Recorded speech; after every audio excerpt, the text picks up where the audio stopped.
because one of the things that I want to describe to you is how you determine how upset you should be when something anomalous happens, because it's really hard to figure out, right? So because, well, you see this often, especially if you're unsophisticated in dispute settlement with an intimate partner.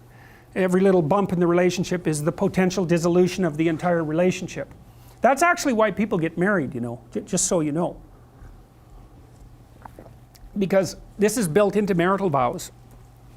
I'm not leaving, ever, no matter what. It's like, okay, well, that definitely puts a boundary around our arguments, right? Because I can't say every time you manifest one of your flaws, which you're likely to do just as often as me, well, enough of this. It's like, that's horrible, man. If your whole life is, well, every time you get out of line, I'm out of here. It's like, how the hell are you? First of all, you're not going to admit to ever doing anything wrong. Second, you're going to be on your, you're like a scared cat the entire relationship, because, well, who knows, it could just come to an end at any moment.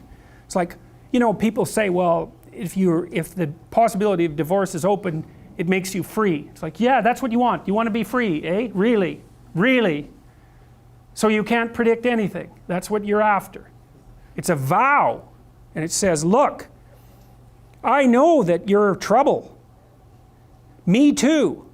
So we won't leave, no matter what happens. Well, that's a hell of a vow, but that's why it's a vow, right? That's why you take it in front of a bunch of people. That's why it's supposed to be a sacred act. It's like, what's the alternative? What's the alternative? Everything is mutable and changeable at any moment. Well, go ahead, you live your life like that and see what you're like when you're 50.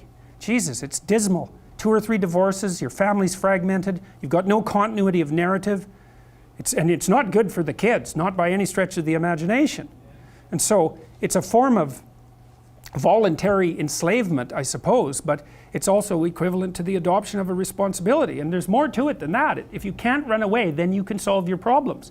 Because it might be, okay, well, I'm stuck with you. So how about we fix things? Because the alternative is we're going to be in a boxing match for the next 40 years. That's the alternative.